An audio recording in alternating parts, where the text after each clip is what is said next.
All right, guys. Today we have another amazing episode of the Primabolics podcast. We wanted to do this for, God, it's probably been 12, 18 months we've been talking about doing a podcast together. I have Leon from Boundless Coaching, who we've done crazy work together. Lee's been a sponsored athlete with Primabolics for, God, probably 2 years now, I'd have to say. A massive advocate for the brand up in Ballina around the northern New South Wales. And, mate, you've got a massive background with coaching for decades, been in the fitness industry for decades. Man, your career has been crazy. Why don't you take some people back, for people who haven't met you yet, give them a bit of background on how you've arrived at where you are now, where you're a highly accomplished coach working with high performers every day to really hack their health. Give us some background. Well, how long we got? About 6 hours? Mate, let's hear it. Oh, God. I guess I'll go give people some context. So I was always a very sporty kid, right? I did every sport, footy, cricket, tennis, surfing, you name it, I did it. But I was always that sort of kid that I felt like I had to prove myself. And I used sport and training for sports to do that. Right. And it wasn't until there was a pivotal moment. It wasn't until I left school. Did my HSC, got a pretty good mark. And I was enrolled in engineering in Griffith Gold Coast University. Yeah. Engineering? I know, crazy, right? Yeah. I was enrolled in engineering Griffith Gold Coast. I couldn't go straight there from school. So I'm like, I need a year off. So my mum was working at a menswear department store, and she met a lady that just bought a wallet for her son, and he'd just come back from his first 2 trips on a deep sea fishing boat down in Antarctica. And mum got the contact. Anyway, she goes, Lee, I know you're not going to university next year. Why don't you, try something like this? And I'm like, what is it? She goes, I met a lady today and she, bought a wallet for her son, did her first 2 trips on a deep sea fishing boat. And I'm like, where are they going? Like Antarctica. I'm like, what? And I'm like, I've never spent any more than an hour and a half on a tinny. Let's go to and anyway, Antarctica. I sent through an email, and literally within a couple of days, I got an email back from the casting, got all the crew together, coordinator. She goes, yep. Doesn't matter if you haven't had any experience. This is great. We can start you in the factory. You can learn all the skills. It'll be, we'll start you on a 2 or 3 month sort of contract, because that's how long you go out at sea for. Wow. 2 or 3 months at a time until the boat fills up. Yeah, right? wow. That 800-900 ton of fish, right? And Patagonian toothfish, that's what we're fishing for down the Southern Ocean. Anyway, I'm like, yeah, send it away. I had to send police clearances, you name it. I had to send everything away. Wow. And then I got an email back a week later, and she goes, yep, we got to be down in Albany in Perth in 2 days' time. I'm like, shit, this is happening. And anyway, I ended up spending the first 6 months on that fishing boat. 6 months? 6 months. We're out at sea. We're out at sea for 3 months. Got back, I think we docked in Mauritius, just a little island off South Africa, unloaded, went back down the Southern Ocean. Anyway, I remember I got back after 6 months back home. I was walking through the airport at Coolangatta. I was almost 20 kilos of muscle heavier than when I left. I was 18. I was like a string bean. I was always into cardio and doing a lot of endurance sports. And I walked past my parents at the airport. They had no idea who I was. I'd literally gone from a skinny, unconfident 18-year-old kid to this guy that spent six months out in sea working with hardened sea dogs, right? And I'd put on 15 kilos of muscle. Now, when I was down there, that's never eaten so good in my life. There was 2 cooks that cooked around the clock, never eaten so well. And that's why I put on so much muscle. And that's when I got into training. I'd always sort of trained a little bit, at the footy club and stuff, but I've never really done training. There was a couple of ex New Zealand bodybuilders on the board, and they set up these makeshift dumbbells with cast iron shackles, and everything was just heavy and all built down in the engine room of the boat. And anyway, that's when I got into training, and I started taking creatine back then and protein powders. I had no idea what this stuff was. And that is little shop on board, right? Oh, wow. So then, I literally within 6 months, I put on almost 20 kilos of muscle. Shit. In that time. And my mum and dad were like, what happened? And I'm like, I don't even know where to start, but it was wild. So that was my first thing. I got into it and I felt good, right? So I went on the board, and I was like how do I say? I was like the new kid on the block. Yep. And when you go onto these fishing boats, it's like, the old guys, let's try and break the new guy. Let's see if they sort of the young guys. Let's try and do it. And I reckon it was that moment when I had to sort of prove to myself that I had, prove to myself that I was worthy. I never really had it as a kid. I always felt a little bit inadequate. That was the time I started training. I started feeling better. I started getting this newfound confidence. And then that lit that fuse. Right lit then. that fuse. I ended up spending a whole just over 12 months on the fishing boat. I think I did about 4 or 5 trips, 3 months at a time out at sea. Crazy Wow. when you've been out at sea that long. Wow. Especially in the And Antarctica. then I got back and I'm like, engineering, no way. I am no way going in. Like, I'm just so far removed from that because I love the training aspect and I love what I did to my own body composition and my mind. I just felt like I was this whole new person coming back from fishing. I'm like, I've got to take this further. So then I'd come back and I enrolled in exercise science and nutrition at Southern Cross University, and that started. That was the flame. Right, so that all began on a fishing boat. Was where It you all you started on a deep sea fishing boat down in Antarctica. Started a 20-year career in health and fitness. Isn't that crazy? That's where it started, man. What a way to begin! And what an awesome, like, I can picture like cue Rocky montage here in the podcast where of you on the boat just building with the iron shackles and throwing fish around. Every time I say that, people are like, no, seriously, tell me how you got it. I'm like, no, that's really it. just spend 6 months at sea, you'll get shredded. You heard it here first, guys. Go to sea if you want to get shredded. But man, so from there, transitioning forward, and I think I mean, like some of this stuff is going to be what we're going to go into later on. Is going to be a big part of why tomorrow we're even hosting a workshop together, talking about what health means now and how people with how crazy life is now, with people burning the candle at both ends, living at a crazy pace. People are living on caffeine. People are just wired, right? Like, we're not switching off anymore. It's mental, and I think it's really cool to see you've really built your career now from those very early formative days around helping people master their health in this sort of high pressure environment that modern life sort of is, like it can feel heavy a lot of times. So, man, from there where you've gotten yourself into great shape, you've gotten yourself in a position where you're like, hey, I've stacked on a heap of muscle mass. I'm feeling good and confident now. Let's actually run at this, get a degree and run into it then. So I suppose, but what I'd love to know is, because I'm meeting you now and seeing the things that you put in practice with your clients now versus back then, we had a great conversation off air where you said some of the things that, when we start, we learn, and we learn, and we have so many things to apply. And then as we've been doing it longer, our attitude shifts entirely. So, what's some of the stuff that were your early pivotal things, your foundational stuff you learned? What's been consistent throughout your time as well? What are the rocks that have stuck with you? Would love to know about it. Well, obviously, like anyone, getting into this, they get a good result. They still start feeling better. They want to know how far they can take it. And that's when I got into sort of, bodybuilding competitions and all that sort of stuff as well. But that sort of run its course. And then I think for me, really, I just loved the way I felt. I loved what it brought to my physicality, the mental side of things. And I'm like, I wonder who else I could teach this same thing to. It's like other people need to feel this. Like, I don't know if they felt it before with other things, but they need to feel this.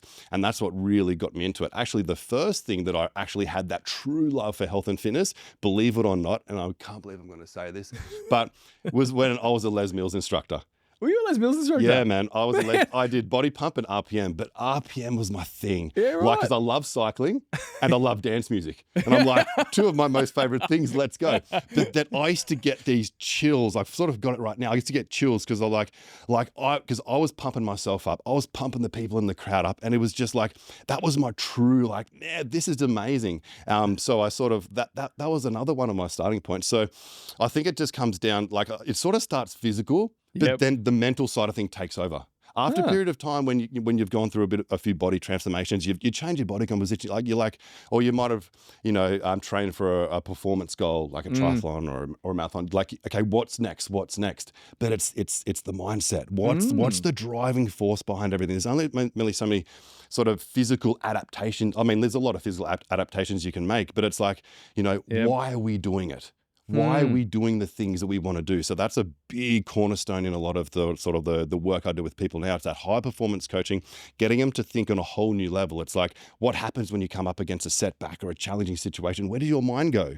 Do you go back to those default patterns? Have you overcome as many challenges in your time to be able to sort of have the tools, to be able to draw upon those tools and for you to push through to get that newfound belief? Because I think every time that someone can do something when they felt like they probably couldn't do it, they get that bit of a switch, and it's like increasing that level of armor that we have upon ourselves. It's like, man, I can do this. And we sort of like become more resilient. It's like, what else can I do? But so then when another challenge or like a setback comes, like, no, I've been here before. Your brain goes, I've been here before. It might be different, but I know I can overcome it. And that's a big part of the coaching at the moment, because, like we were saying before off air, it's like, we all know what we need to do physically. We know we need to do some strength work. We know we need to walk more because we sit down too much. Like, we know we need to do stretching and mobility because it's good for our joints and our tendons and ligaments.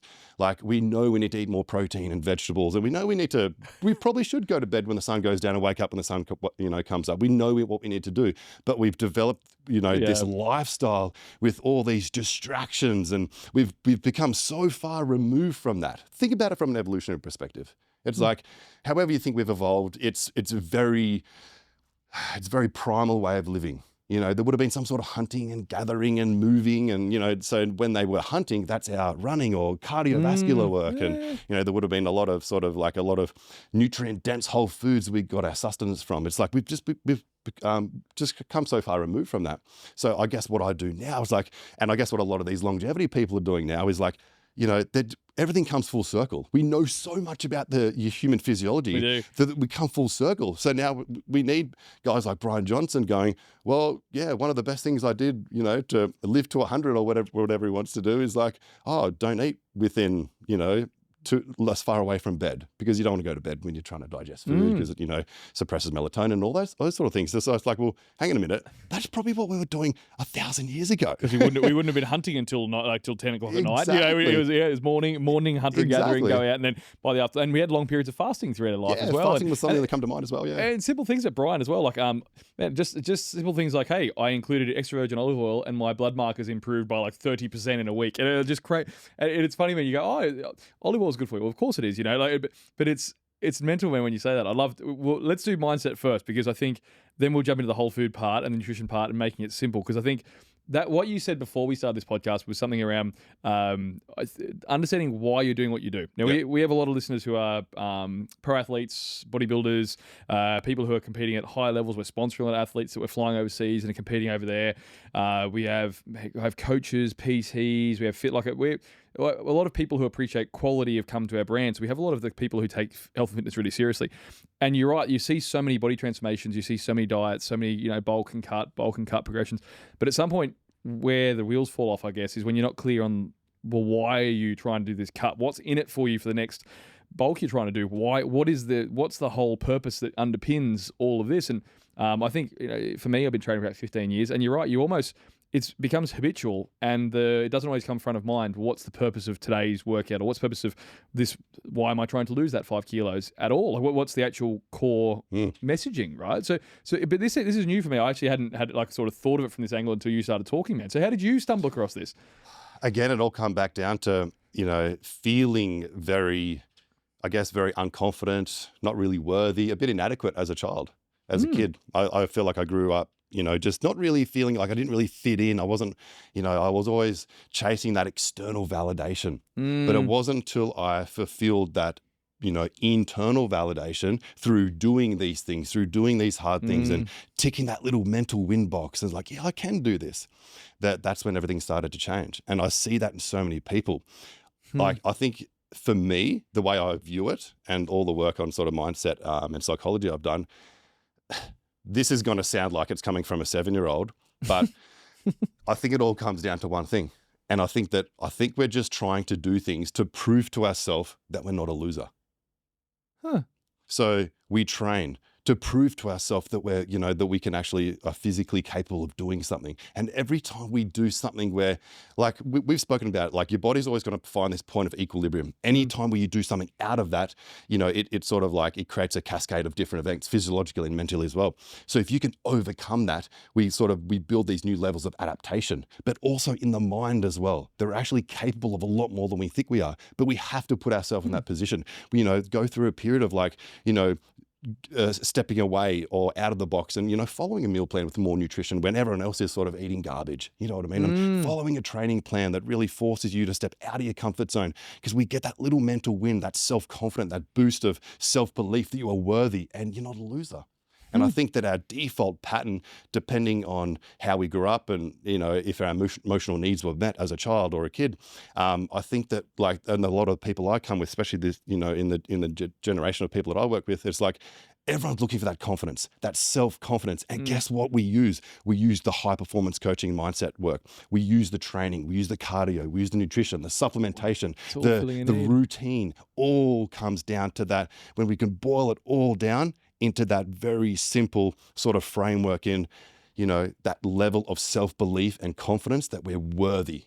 And I think that is the driving force behind everything. It boils down to self-worth. Self-worth. And wanting love, right? And this is self-love. Self-love and self-worth. This is crazy. Yep. And we find, and I guess, man, this blows my fucking. So I watched an amazing interview with psychologists as well about sports psychologists, and it was about and it was quite funny how high achievers often use achievement as their way, even if it's subconscious. The pattern will be high achievers and perfectionists will be often that's their way of garnering approval or love. Like they were taught from a young age that, through achieving, I get approval, like conditional love sort of thing. Yeah. And it's crazy when you said that if you boil down, if you strip back all the layers of often high performers or people out there who are like they're training at a high level, leading their life at a high level, leading their family at a high level, doing all these things, quite often that when you look at what's the root driver, because you meet I've met some amazing people in my time where you've crossed paths and you're like, you are just running at life at an absolute crazy pace. You're building empires, you've got crazy businesses, you're living with a family, doing all these things. And you're like, you must just have some insane fuel in you. But it's funny to strip it back and go, well, maybe the subconscious patterning we're not even aware we're doing of is we're running towards trying to get more self-worth, or we're running towards trying to find self-love or approval or external validation that we may not even be aware is actually the driving cause, and we don't even know that's happening in the background. But it's possibly where it's coming. It might be the whole fuel source you didn't even know was there. So when you first figured that out, did that sort of I suppose mindfuck you? Did that put you in a position where you're like, well, where do I come from now? If now I understand the pattern that I was playing out, so how do you approach it now? Where do you come from it, like mindset wise? How do you approach stuff now that you can see the programming? So now that I've felt it firsthand and I've seen it with other people that I've worked with, and so many different people from all walks of life, it's putting themselves in that situation repeatedly to get those little mental wins and to get those self-belief cornerstones or milestones ticked off in their head. And that's why that, like challenging people through cardio, challenging people through, sticking to a consistent training program, not overdoing it, but like consistently, because when you get burnt out and overwhelmed, which I'm sure we'll talk about in a minute, it's like, it has the reverse effect. Because you feel like you're not achieving, because you're not getting those feel-good benefits, because you're burning the candle at both ends. So it's finding that sweet spot.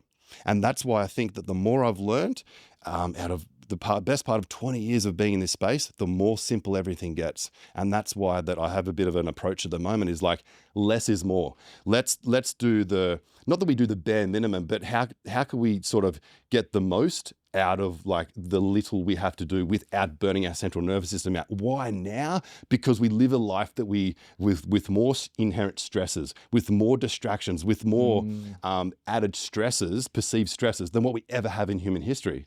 So it's like, it's all about more hustle, more grind, more this. But it's like, well, what about if we can do, instead of, training in the gym 6 days a week, what if we get a really good result and feel physiologically and like mentally feel better with 3 to 4 sessions? Maybe throw in some low intensity cardio. You know what I mean? So we're not burning our central nervous system out. And like that has a massive flow-on effect to gut health and, hormones and like the mindset, the motivation and feeling like you're actually like achieving something. Like how can you feel like you're achieving something if you're always running, around overwhelmed and burnt out?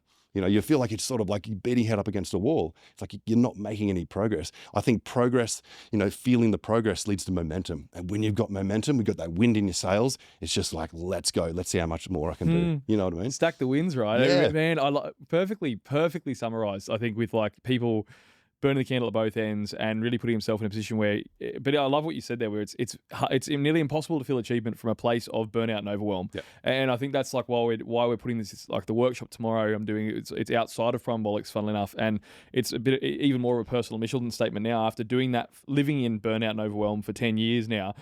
I can personally empathize with it, and I want to help other people not feel it, because you're right, when you get in that position of where you're so cooked that it feels like you just maintaining last week's workload feels like an effort. You know what I mean? Like, even it's not about progressing or can I shave a minute off my 5K. It's no. Even just doing the same time again is a win because you're so I think the less is more, stripping it back, making small stackable wins gives people an opportunity to actually go, hey, I can give myself a pat on the back this week, not, oh God, I can barely make it through a normal week. You know, like, this is huge. This is massive, man. So, but then again, a step from that is like giving yourself those mental wins, but also in the back of your mind going, you know what?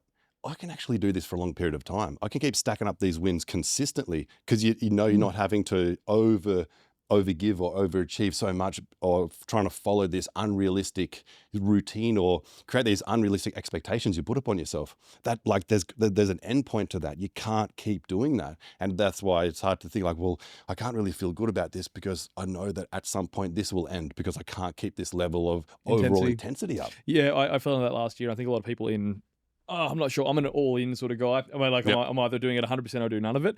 And same thing when I took up recreational running last year. I went, all right, sweet. And within like 4 months, did the first half marathon to competition, and like went from running zero at all to like I literally had to jog for 30 seconds, then stop for a minute, then jog for 30 seconds. Like, I was that unfit to then doing the half marathon. And I think it's funny, man, you're right, because you go, well, it's not, like, by the end of it, I think I did 40 Ks in the last week, you know, and you're like, well, it's not sustainable. I knew at the time, you feel it. You're hobbling around, you got shin splints, you're like going, it's not sustainable. And you know it. And you're right. It's sort of like this self-defeating prophecy of going, well, I'm doing, can I do 40 Ks a week, plus my weight training sessions, plus running a business, plus traveling interstate? Well, no one can, you know what I mean? Like, unless it was your full-time job, maybe you could. But so it's funny, man, making it sustainable for where they're at. And tomorrow we're going to talk about how burnout's a result of biological capacity, not just mindset too, you know, and I think you touched on it right there. Do what you can and build small wins that over a very long time horizon you can sustain. What's that look like for you? Balance is a word that I sort of hate using because it's like got layers to it. It's like this. There's so many layers, like an onion, but it's like this unachievable, like perceived unachievable thing. They were all chasing balance. Everyone wants it. So I guess, and again, it all comes down to why. You know, I think it all comes down to having that true, deep and meaningful reason why, and adding that purpose into the whole equation. And I heard something a long time ago. It's like, if you're not sure what your purpose is, or you're not sure like the reason why you're doing things, just ask yourself why 7 times. And generally around that seventh level, you'll have your answer. You know what I mean? Because a lot of the time, and I try and do that when I'm having sort of, a consultation, especially in those first couple of sessions. It's like, okay, so, why do you want to do this? Okay, that's cool. And why is that important to you? Oh, okay.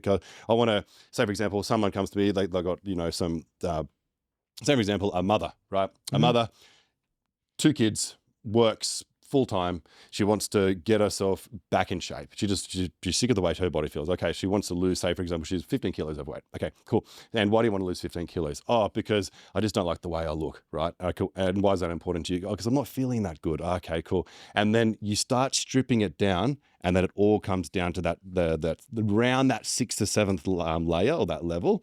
And it's like, I want to be a stronger role model for my kids because I feel not only more sort of purposeful and achieved as a mother, but I feel better within myself. I'm like, that's what we're going to target. And then all those other things, like sticking to a training plan, or setting themselves up with a routine, it becomes so much easier because that's what she's drawing upon. She's drawing upon that now, not the arbitrary 15 kilo weight loss. That's a means to an end to get her to that point.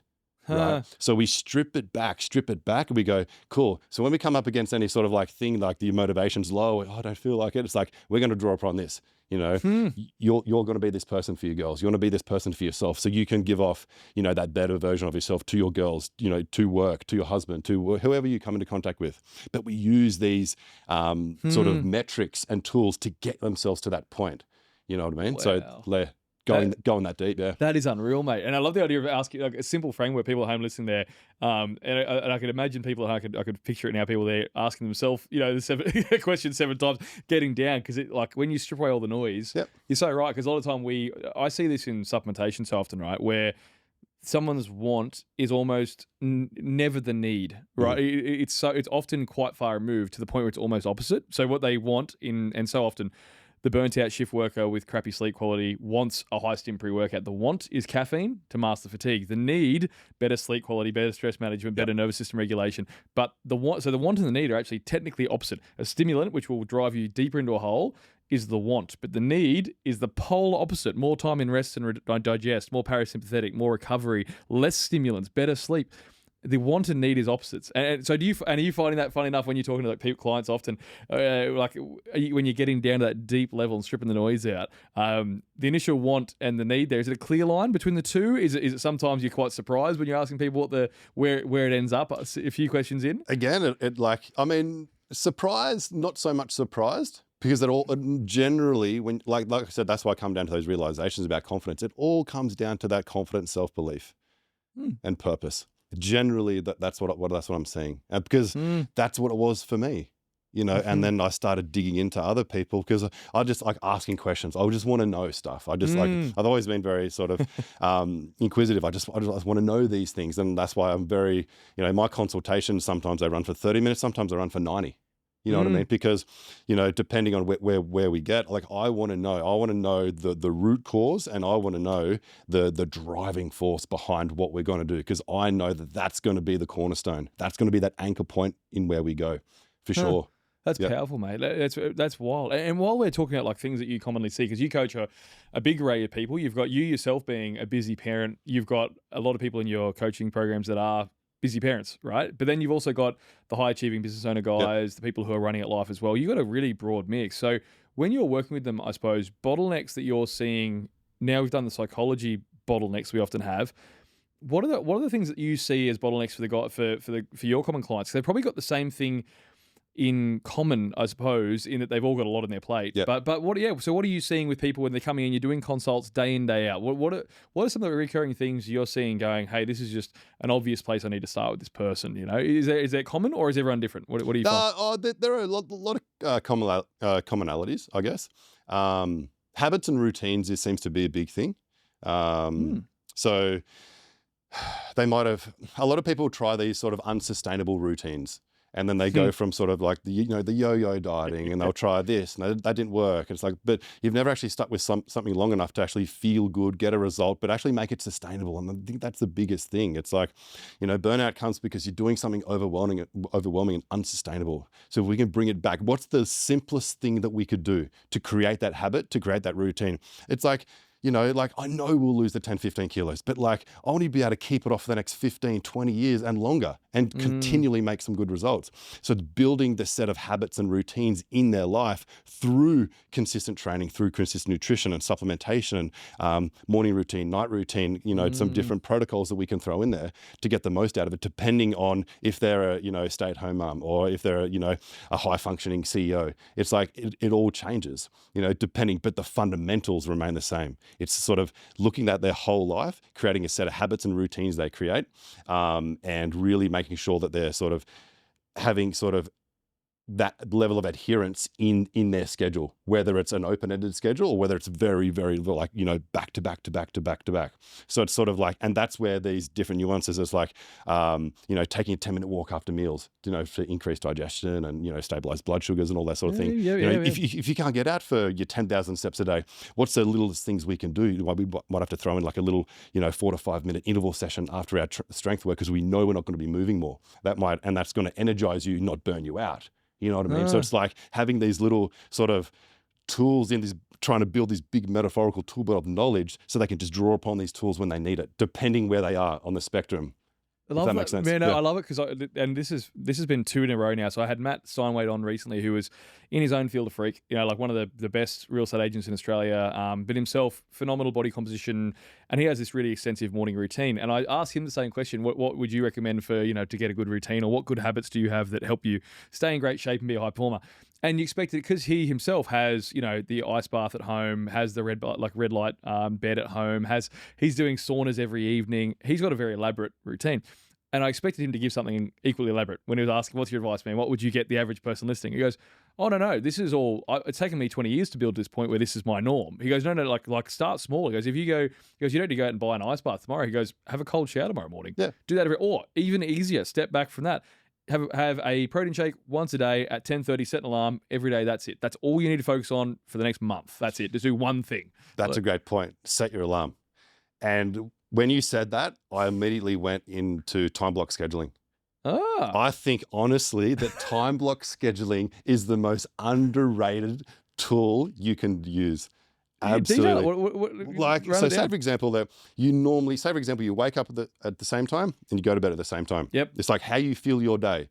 You know, it's like, so you need to time block these sort of non-negotiable habits. Say for example, like your training, what time you're eating, you know, what time's your meetings, what time you go to work, what time do you have to pick the kids up from school. Put it in your schedule. Like everyone should have a schedule. I don't think schedules get used enough, whether that's the old school written one, but it's Google Calendar, make it all pretty, color it up. It doesn't matter. But I think that time block scheduling, not only does it make you ingrain that habit, when you set yourself a little task, it could be like your cold shower in the morning or training session. I normally eat at this time, or I go to bed at this time. I'm going to stop eating at this time, or I'm going to, whatever it may be, I'm going to take my supplements at this time. I think if you can like time block these little tasks, no matter how small they might seem in your day, if you get to the end of the day and you've stuck to your time, give it a realistic time, you get to the end of the day and you're like, man, that's a good day. You feel a sense of self-belief. You feel a sense of purpose, sense of achievement. It's like, man, let's have another good day. But if you've just got random tasks you want to do, it's like, where's the binding sort of contract that you're making with yourself? And I think there's something to be said. It's like when you can start, like one of my mentors told me years ago, once you can start doing the shit that you know you need to do and stop doing the shit you know you shouldn't be doing, your whole life will change. But how are you going to make that happen? You need to put it in your schedule. Because when you put it in your schedule, you're making these little contracts with yourself. You know, and they're like little promises. And I know from me, and this is like, I like to track a lot of metrics. My HRV is always through the roof. It can jump up 20 points. My sleep quality will jump up like substantially more when I feel like I've had a purposeful day. When I feel like I've actually said or done the things that I said I was going to do, it's like my central nervous system gives me a big metaphorical hug and goes, thank you very much. You're going to have a good deep sleep, going to get some good REM sleep. Your recovery is going to be better. Your HRV is going to be better. Digestion is always better. And all it was an added purpose from looking back at my schedule and going, that was a good day. Because every time you tick off those tasks, training, work, stuck to my meal plan, and you give it a realistic time, it's like these little, you keep ticking these boxes. So people need to start winning in their day. People aren't winning enough these days. They need to start winning. How you do that? Set yourself a realistic sort of goals and task in your schedule. And that's how you can start to build that habit and routine. And then once you started doing that, you're like, man, I feel good. And then after a while, you're like, this is what I do now. This is what I do now. Time block the habit. Time block habits. Absolutely. Man, that is crazy. And this makes a lot of sense when you said that. So, and people at home, so HRV, heart rate variability, great measurement of nervous system health, essentially. The variability between heartbeats dictates pretty much how, I suppose, how your nervous system is standing up to the bombardment of stress that we get every day, the bombardment of stimulus, the noise, and what have you. And so when a HRV is high, it means that we're resilient, we're bouncing back well. So when Lee's saying that yours has jumped up 20 odd points, that's actually like 20-ish% of where you'd want to be as a whole. That's a big jump, right? And I can actually personally attest to this. Recently had a crazy week, had seminars, 2 or 3 podcasts that week on top of the 70-hour week workload, like monster week, right? But I've had weeks like that where I've backed that up fine. And then this week in particular, I didn't. And it was because I was working till quite late and there was no bookend start and finish of the day. Yep. And it was just this humongous long, like every day had this just ridiculous job list. But there was no clear start and finish because there's just so much to do. So you go to bed, you start the day in overwhelm, you finish in overwhelm. And very rarely is my day like that. But this one particular week did that. And my HRV just tanked all week. Every like Monday, Tuesday, Wednesday, Thursday. And when you just said that, then that really like light bulb back. Because it was like, maybe for people, one of the best ways to help them switch off is actually to give them closure and bookend that day. Boundaries. Boundary. Here's 5 tasks. Tick 1, 2, 3, 4. Done. Day's done. Throw the phone at the guy. Throw it in the ocean and just chill because you can. Whereas I think so. Like so many people, and I get these people who like wake up first thing they wake up, check emails, check Facebook, check it. Straight away you're starting from that place of stress, and you go to bed. You're still on your phone till 8 o'clock at night, going text, DM, call, and you still. There's no finishing. It doesn't be. This is brilliant, man. So where do you start people? What's like the lowest hanging fruit, the smallest goal? The 10-minute walk. That's where you go, or where do you usually start people? Depending whether everyone's got a different starting point. But I think like for me, it comes down to the 3 big levers. Well, I guess 4th really. You know, you got sleep, some strength. We need to do doing some sort of muscle work. I think we all know that's undeniable these days. What is Dr. Gabby line? Muscle is the organ of longevity. Like That's a great line. It's pretty clear now. I love it. I love that she coined that term because I think it's great, and I use it a lot. So thank you very much, Dr. Line. So we got strength work. There needs to be a strength component, a nutritional component. There needs to be a movement component. Yep. Steps, walking, some low intensity cardio, and the sleep component. But I think that those three needle movers, the strength, the movement, and nutrition, drives the sleep as well. But then again, we need to create boundaries around that as well. So that's where I start with people and go, okay, cool. So if you're starting from scratch, absolutely nothing, haven't trained ever, we're not going to get into strength work because there's no capacity, right? So it's like, and James Clear says this in Atomic Habits, when you want to introduce any habit, start so incredibly small, it seems silly. But that's where we start from. And that's why I think a lot of people start these elaborate programs starting from nothing, that they can't keep that level of intensity because it's too much too soon. And at the end of the day, your body is like this big adaptation machine. You stress, adapt, stress, adapt, stress, adapt. That's how we get stronger. That's how I sort of, our gut microbiome. And that's like, if you go from nothing and take a whole heap of probiotic rich foods, it's like, yeah, your stomach is going to be doing circles. you titrate it slowly. So it's the same thing with our body. It's like sort of progressively overloading everything. You know what I mean? So starting from scratch. It's like, I'm not having people doing strength work. No, I want to get you moving more.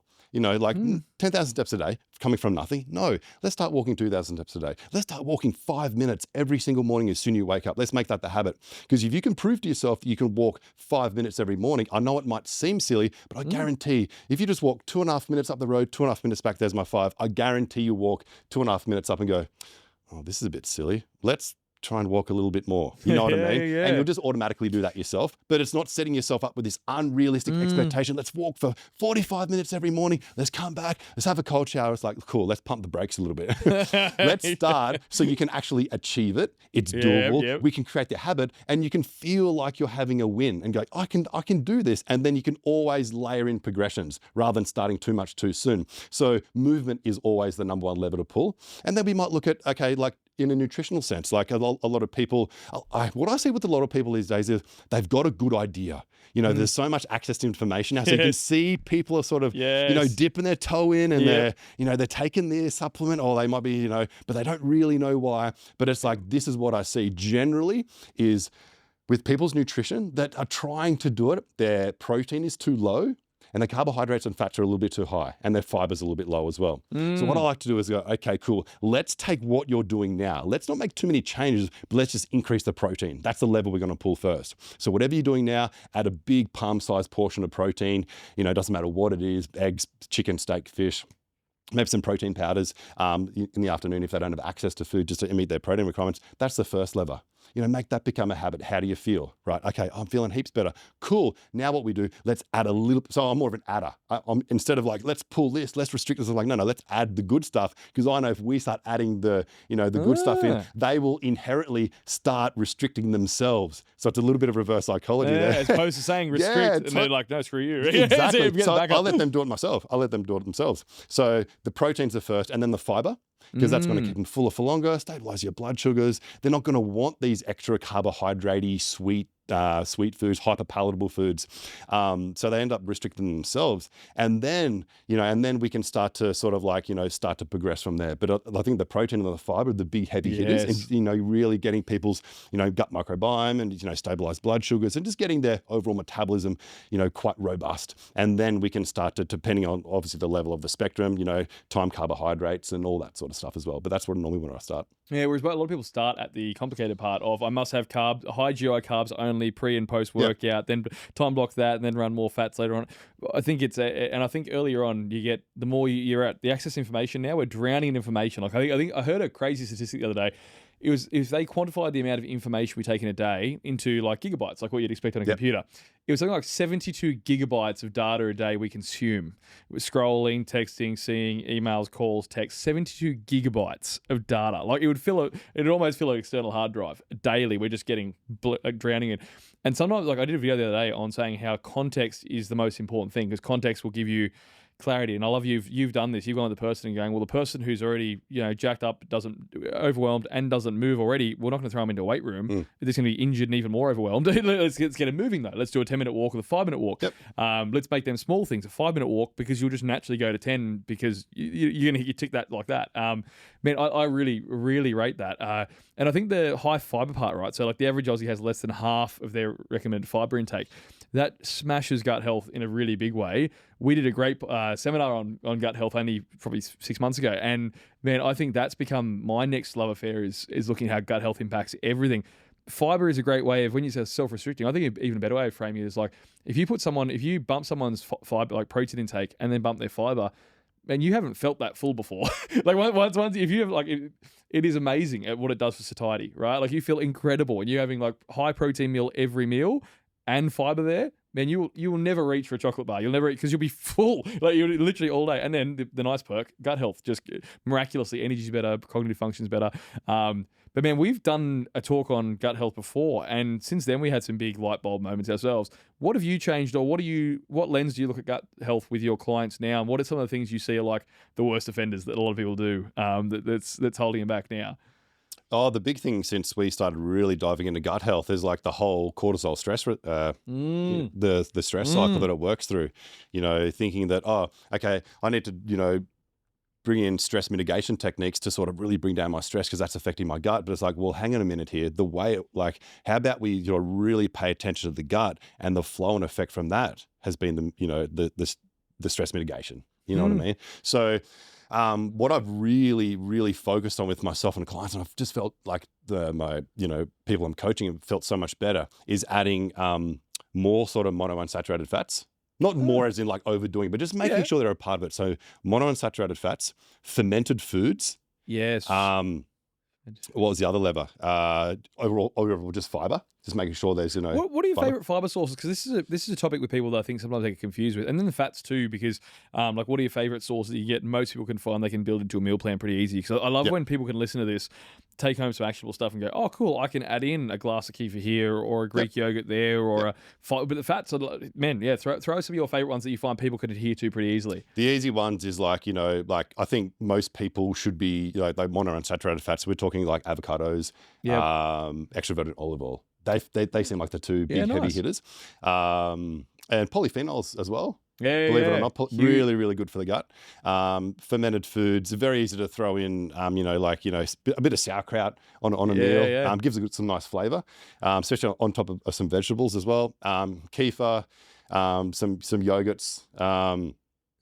From a fiber perspective, honestly, what I've been really loving lately is beans and black beans. Oh, sorry, black beans and lentils. Really easy to make, say for example, you make up like a big sort of spaghetti sauce or something like that. Throw some black beans, throw some lentils in there just for that extra added fiber. It seems to work really well. A lot of people, when they think fiber, they think like, oh, vegetables. It's like, vegetables and, fruits has fiber, but don't discount legumes as well. Yeah, man, one of the easiest 5-second meal prep moments was, so before it used to be the classic bodybuilding diet of just chicken and rice, right? And I was like, well, how can we tweak that and make that better? It's like, okay, well, if you're having 100 grams of rice, make it 50, throw in half a tin of lentils, right? Oh, the best. 10, 15 grams of fiber, and then throw some olive oil on top. Done. Polyphenols, some really great unsaturated, really great fatty acids, and it makes this meal that's still 5 seconds to prepare. Like grab a tin, crack it, throw it on some rice. Carry, and they're shelf stable. Throw them in the car. Like I'm on the road constantly. Just fill the car up. You can have cans with you. You buy them anywhere in the country too, and it's just instant. And it's protein hit too. But the fiber part really. Smoothies. It's smooth. Oh, smooth. Yeah. Put black beans in your smoothies. Really? Yeah. Oh, no way. No, seriously, because they're very flavoursome. They don't have much flavour, but they make it very rich and creamy. It's like you add a nice protein powder. You put some a few black beans in there. Yeah, man. Some blueberries. Very sick. Jam some spinach in there. And trust me, you don't want to overdo it, but it gives you that, and you'll be fuller for longer. So if you need a quick brekkie in the morning, have a protein smoothie, throw some black beans in there. Wow, that'll absolutely keep you a bit fuller for longer too. You heard it here first, guys. That's the full black beans in a smoothie. The black bean smoothie. That's the Mexican burrito. Let's not call smoothie. it a black bean smoothie. Let's call it a smoothie with the black beans. Smoothie with extras in fine print with an asterisk at the bottom. May contain black beans. Man, so when what sort of goals are you setting for people? Because I think you've got a lot of socials on your a lot of content on your socials about protein prepping, and I think this is one of those mint habits that I think there's so many complex things we can talk on with gut health and stress and cortisol hormones, but man, the simplest stuff is probably the stuff that people at home can listen to this, hit close on the podcast and just go walk out in the kitchen and go, right, just man. So this concept of protein prepping, dude, I love this. So let's run it. Let's unpack it. nearly like every person that I have a nutrition consult with is just not eating enough protein. Just not in nowhere near enough of what they need. What is it, like 1 gram per pound or around there, 2 grams per kilo, like around that area. But it's like we don't live in a society now or live a lifestyle that protein is so prevalent, like, or so 100%. like easy access. So we need to actually we need to prepare it so it's there ready to go, because you can always grab and go fruit and you might grab some salads or whatever, but you can't just grab and go your protein. You can't do that. So it's got to be a bit more thought out. So I don't even worry about meal prep with people now. It's like, no, let's just prep our protein, because everything will be easier after that. Again, it's like, what's the simplest thing we can do? So it's like, if you've got your protein prepped in your fridge, it's easy. Like my sort of getting my lunches ready in the morning, it takes me 30 seconds to do, because it actually gives me anxiety if I don't have protein prepped in the fridge, because I know I'm going to get caught out, and I hate being caught out, because that's the number one lever I want to pull in my nutrition. As long as my protein's met, I'm good to go. And I try and have people believe that as well. So some really simple things you can do is like, go to the butcher, go get a kilo of extra lean beef mince, get those Mingle seasonings. They're absolutely amazing. Australian company. They're great. They've knocked it out of the park. All natural sort of flavorings and herbs. There's no nasties in it. And you can flavor these, make some rissoles up, flavor them, put on the barbecue, 3 or 4 minutes aside. There's your kilo of protein ready to go for your lunches, getting ready. You can always, throw some spinach in there, throw some other vegetables, throw some beans on top. And there's your lunches, throw in the microwave, ready to go. It's like a 30-second meal ready to go. But if you didn't prep that protein, it's not ready. So what I like to do normally, because you shouldn't leave meat in the fridge any longer than, say, 4 days tops, right? Yeah. So it's like, okay, if I do a prep on Sunday, protein prep on Sunday, protein prep on Wednesday night, that's going to get me through. I don't really prep dinners, because I think it's a social thing, get together, variety, kids, dinner with the wife, kids. and, you can sort of prep dinner. But I think that, brekkies, snacks, lunches, it's like everyone fends for themselves. Let's go. We just got to get this day done right. How can we do it the best? So protein prep is going to be the thing. So I like to do some red meat and put some chicken thighs in the air fryer. Again, season them up. I've got a couple of kilos of protein, different sorts of protein, ready to go.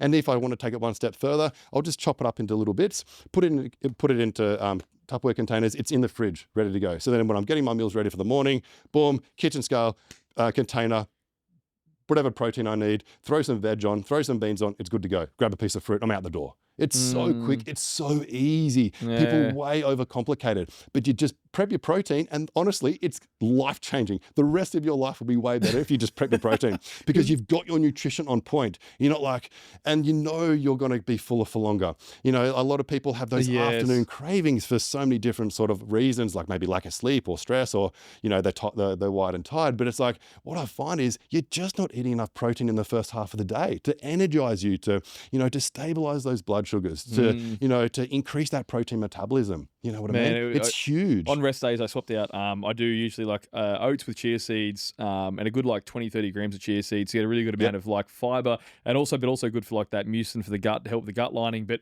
I've noticed even swapping that out for, say, a steak and a glass of kefir in the morning. Yep. I mean, you will not be hungry for 5 hours. You will feel light and energetic and fantastic. And cognitively as well. It is. It's massive, man. Yeah. I did this last week. Best podcast hack ever is just have a steak and some Primabolics before. It's very primal, Will. It is, man. It is. It's a theme. It's a theme. But it works really well. I like but protein prepping, people at home who are the biggest problem is that you're, busy day. Even if you're in the office, you're not going to be able to stop and pull out a raw chicken breast and cook it, or take it to work. So that's always that linchpin. Then you don't. And I think when you're out and about, both of us travel a fair bit. When you're on the road, the hardest thing to find is protein. And it's the ones you do find are not the things you want to eat regularly. It'll be a protein bar with 1,000 nasties in it. So it's nice to be able to just go, how much going to cook up bulk at the start of the week, have a few days worth there. Grab, go, and people can actually keep their macros on point, keep their goals going forward. Now, you're saying before, you yourself, you don't track calories. What do you do? What are you doing with clientele? Are you teaching them to track? Are you going more so let's just focus on hitting protein and that'll do its own thing? How do you approach nutrition these days? Well, it depends what they want to do. It depends what they want. A lot of people come to me for so many different reasons. I might just only want to strip a bit of body fat, or, get a little bit stronger in the gym, or they want to just, get be a bit more, or like a performance goal. They might want to get fitter, or they might want to hit a certain sort of a weight number in the gym, or whatever it is. So a lot of people come to me for different reasons. So it depends whether context is huge. It depends what they want to do. But just generally, I always like to like before, no matter if it's a performance goal or we're looking at body composition goals, it's always like, let's get you healthy first. Let's get you healthy. Let's make sure we're meeting our protein, we're meeting our fiber, we're getting a lot of vitamins and minerals and nutrients. Health is the cornerstone. So number one thing, we're getting you healthy first. We don't need to count calories for that. Right, we don't need to count calories. Obviously, we all know we can't lose body fat if you're not in calorie deficit. But it's like, where is your food coming from? The nutrients, is going to allow you to probably dip into that calorie deficit without even knowing it. So I like to focus on, for body composition clients, for one, is higher volume of food, but lower calorie. Yeah, like throwing in 500 grams of Spud Light, the low carb potatoes, they're going to feel full as hell. Massive potassium whack, which is fantastic. But you're having a meal that's, that with the 200 grams of protein, you're having nearly a kilo of food in the sitting. You feel fantastic, but it's like 120 calories per 250 gram. It really. So I like that, the low calorie, high volume stuff. But I like that you said the health phase first.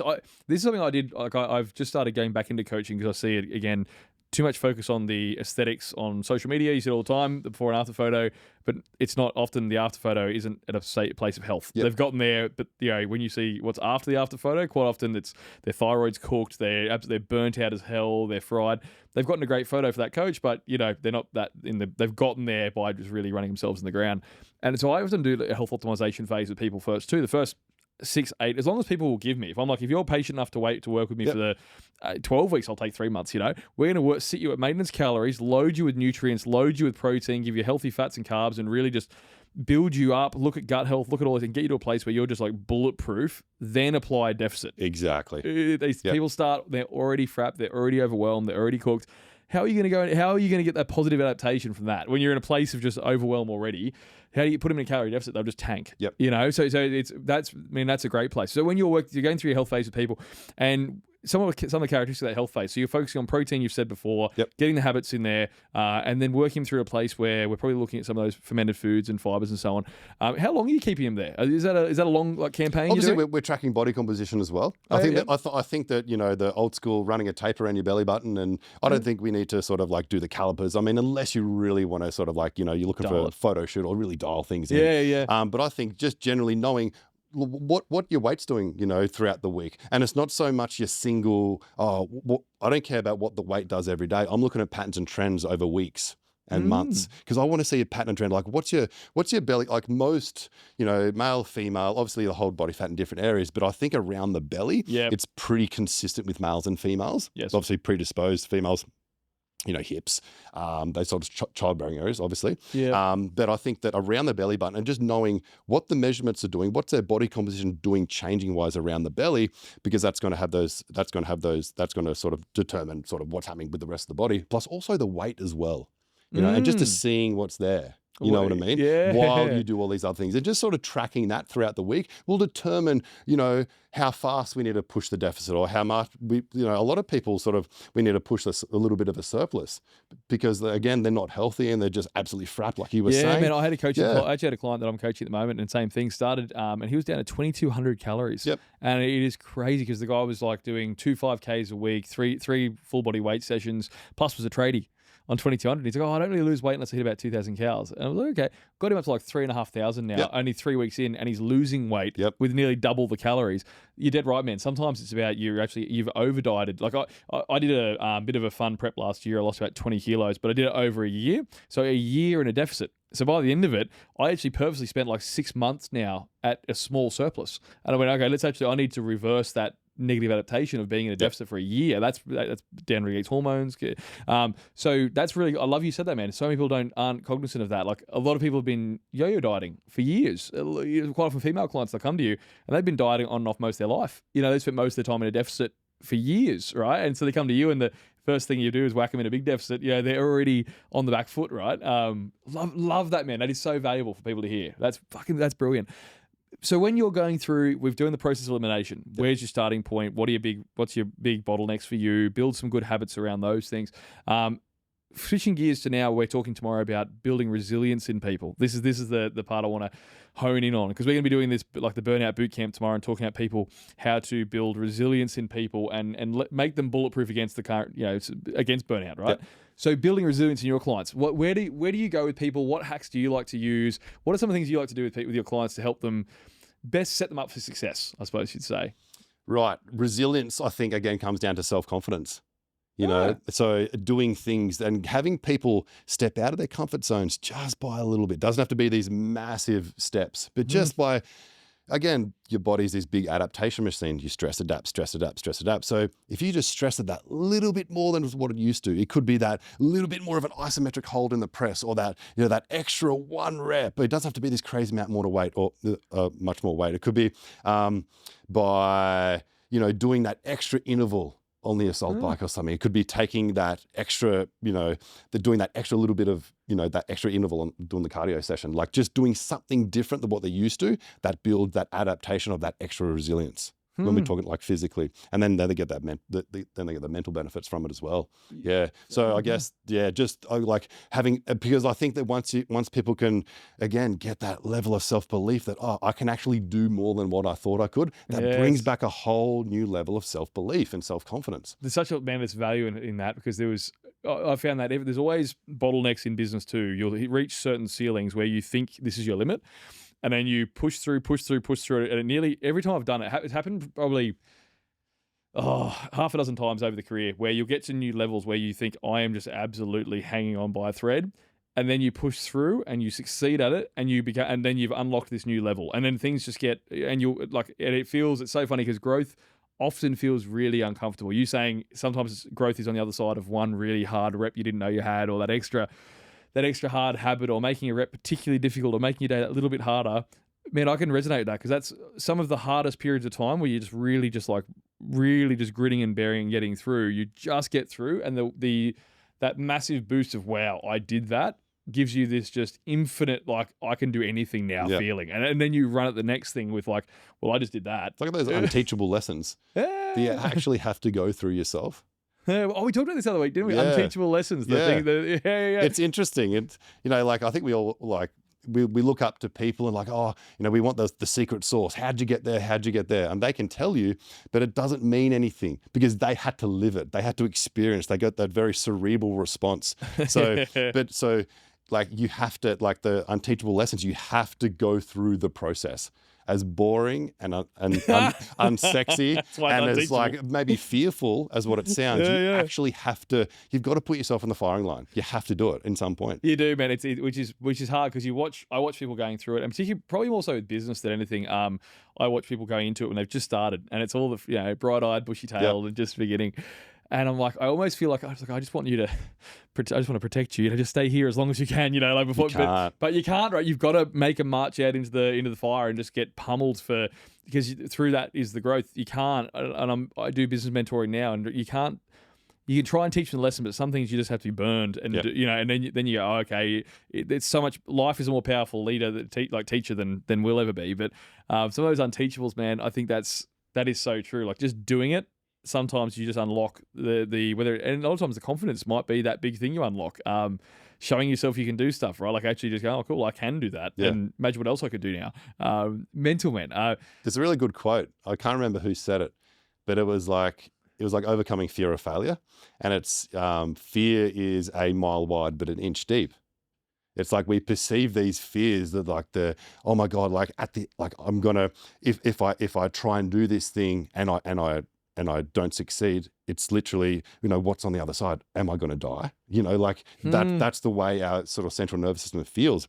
But a lot of the time, that's why I love this quote, fear is an inch deep, but a mile wide, because we look out and it's like, it seems so unattainable. And then we take that step, and that's the hardest thing, taking that step, no matter what it is.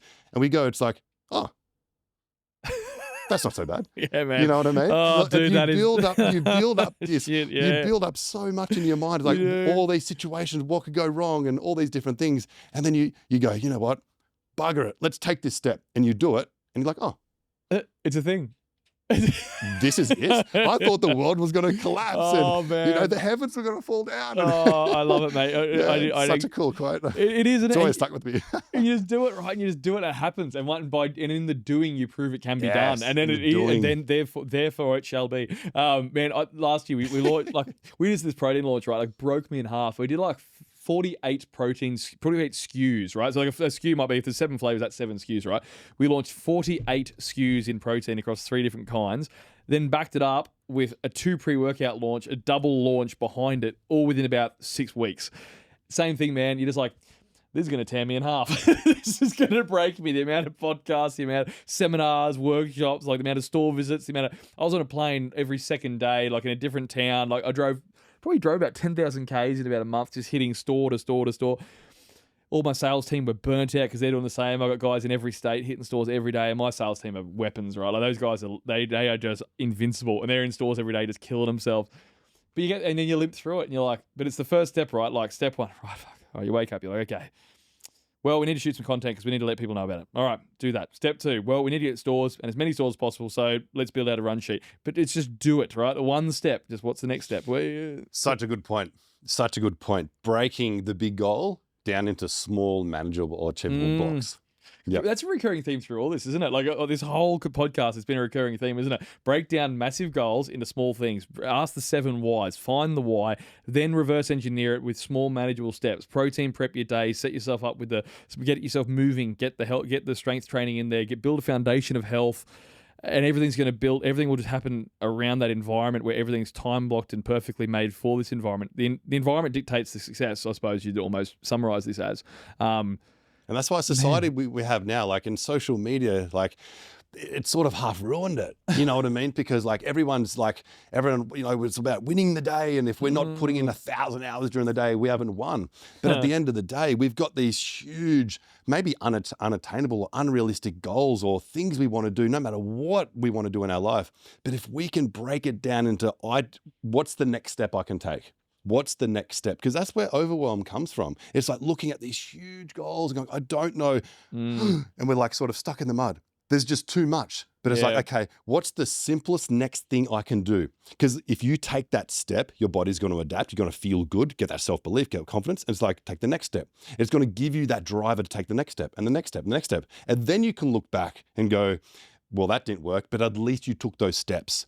And that's going to bring down the cortisol and the stress, and the gut health's going to get better because you're not looking at it as an overarching thing of how am I going to do this? Because if you can just focus on that next simple thing, no matter what it is, the strength, the nutrition, the movement, the sleep, all those things that we were just talking about, then it becomes more manageable. And then you can do it from a place of presence. So you can be in the moment while you do it because you know that if you do this, that's going to be the stepping stone to the next thing. So without thinking about step 10, just think about step 1.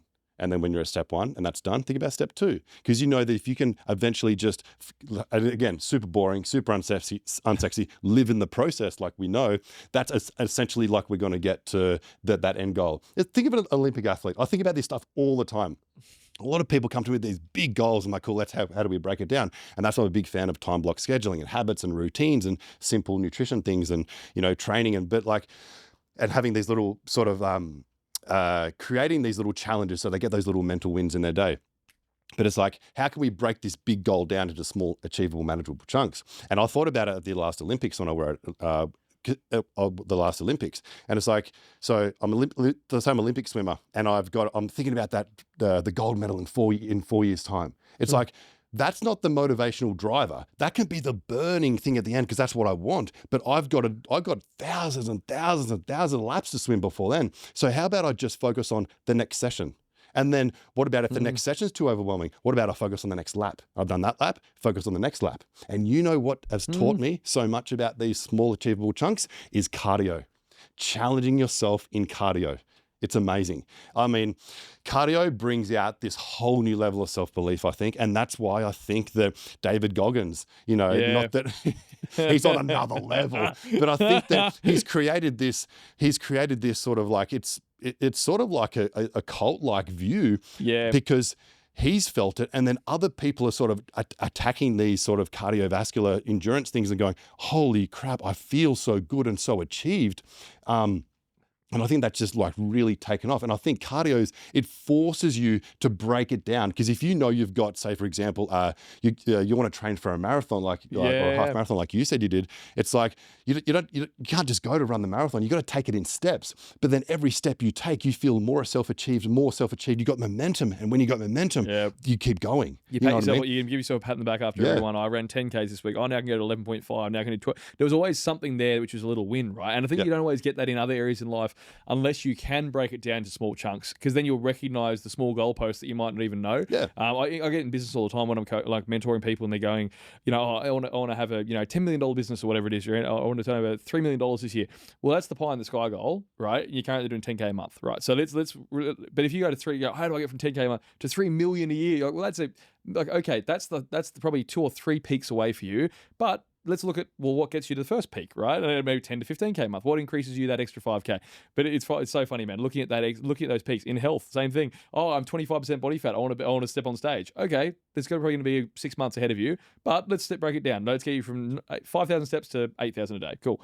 Man, this is, again, it's like doing the habits. What are the things I need to do to be able to get to that goal? Right. So instead of, worrying about the 10 kilo weight loss, what are the daily habits and processes you need to focus on day in, day out consistently to allow you to get to that 10 kilo weight loss? Because I know that if I can get you to focus on these achievable, maintainable, realistic tasks, or the doing side of things, I know that the 10 kilo weight loss is coming. So let's not focus on the 10 kilos. Let's focus on the things that are going to allow us to get to that 10 kilos. So again, it all comes down to, it's super unsexy. It's the process. The whole thing's the process. I love that. And it doesn't sell. Process does not sell. It doesn't. It's like, how do you market process? It's so boring. And it's like, you got to be you're prepared to do the boring, do the unsexy. You know what I mean? It is, man. And I think we get lost in the fitness industry because everything has to be jingly. Everything has to be in a bikini and looking fantastic. But it's so funny, man. That is, it does. It boils down to unsexy stuff. The business side of things. It's like, I want to do a $3 million business. Well, what do you need to do to be able to get to that $3 million business? What do you need to do in your day to allow you, or to ensure that you're going to get to that 3 million? You know what I mean? It's like, just focus on those things. Last week's podcast, so Matt Steinway, he owns 12 McGrath real estate agencies, 12, right? Like, that guy is killing it. And when he talks like he's coaching other people, like young sales agents, how to build up their skill set, he's like, you need to make, like, what makes you into someone who can do that? And he's like, 40 points of contact a day was his thing, right? That was one of his non-negotiables. He goes, I don't care how those are. That could be, 20 calls, 20 DMs. That can be, 10 calls, 30 emails, whatever, but 40 points of contact a day. And I'm probably butchering the delivery of those 40 points. But point being, what does it look like, right? So for him, someone who, to build a place where he can stack multiple businesses on top of each other, that was his blueprint, right? Not sexy though. If you want to say make 40 calls today, no one really wants to hear it, right? But but if you do it every day, he goes, you're going to be talking to 280 people a week. And he's like, I bet you the other guys, no one else is doing 280 calls a week. He's like, do you think you're going to be successful? Even take it a layer deeper. Got 40 calls. Let's just use this. It's such a good example. It's like, you got 40 calls. How are you going to do that? You're just going to do them randomly? 5 per hour, 8 hour day. But give it a time in your schedule. Give it a time where you actually, like, realistically, so and you can do those calls with presence without the overwhelm, because all those other calls are scheduled for anyway. It's all done. But that's what I'm saying. It's like, that's all part of the process side of things. It's like we know what we need to do, but sometimes we need to strip everything to bare bones, to base level. We've got 40 calls a day. How are we going to do that? It's 40 calls an hour. Cool. But like, when in the hour are we going to do it? It's like, I'm going to do my 5 calls from 10:15 until 10:30. And then once it's done, it's done. I don't give it any more thought. And then I'm on to the next thing, on to the next, on to the next, on the next. Then I can look back at my day and go, that was a good day. And guess what?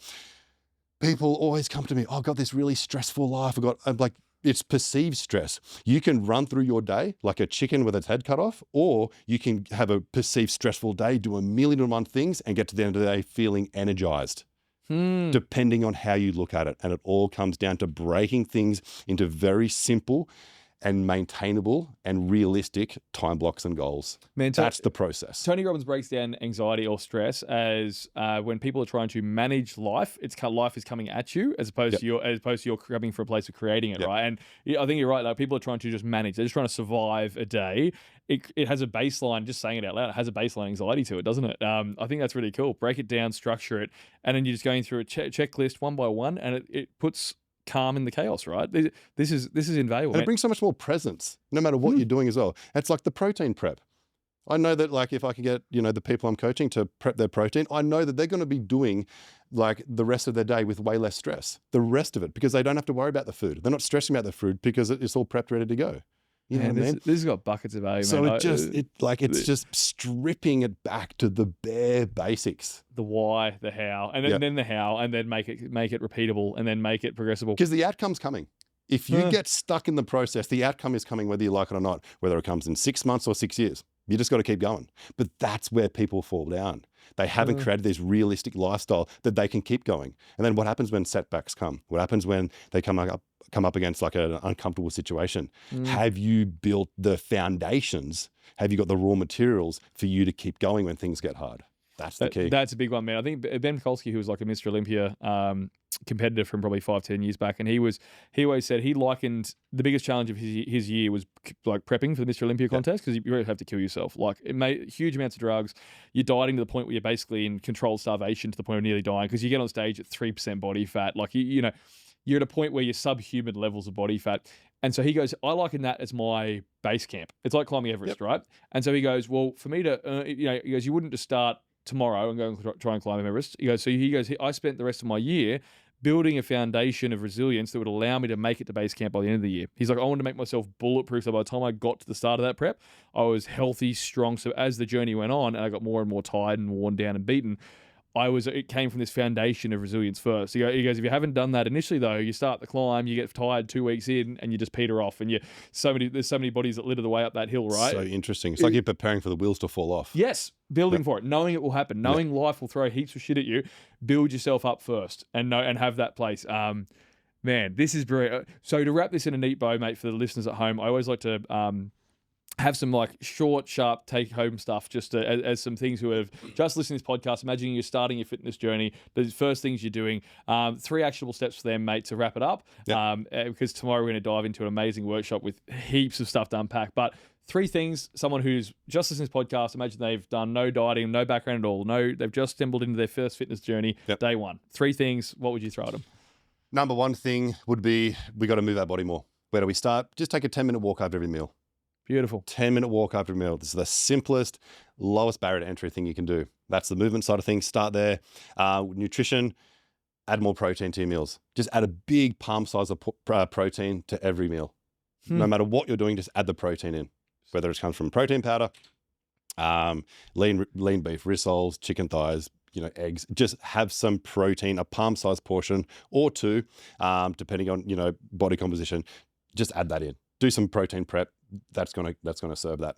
And the last one would be movement, nutrition, and there's so many I'm thinking of right now. What's something really simple? I reckon you'll get clear. I think honestly, I was sort of thinking something around sort of the mindset purpose side of things. I think that's 7 questions. Asking yourself why enough times until you get to the real reason. 7 why. levels deep. Ask yourself. I think we all want to achieve something. We want to do something. So whatever the first thing that comes up, or what do you enjoy? What do you really enjoy? What pumps your tires up? It's like, what is that thing? How can you make that sort of like a pivotal part of your life? And ask yourself, why is that important to you? 7 levels down, and that's going to be your driving force. That's unreal. Guys at home, asking yourself why, getting clear on your why. Get some movement happening, easy basic steps there, and prepping your protein to make the week easier. Raw materials, man. Beautiful. That's a great starting point for everyone. But I got a heap of value just out of the asking yourself why enough times until it becomes clear the real core reason. Man, so much value. Mate, this has been an amazing podcast. We could go on for another 2 or 3 of these, I reckon. But we'll wrap it up here today because we have to go get ready for our workshop tomorrow. But man, thank you so much for coming on and giving so much value to guys at home. That was an unreal episode. Mate, I appreciate it. Unreal.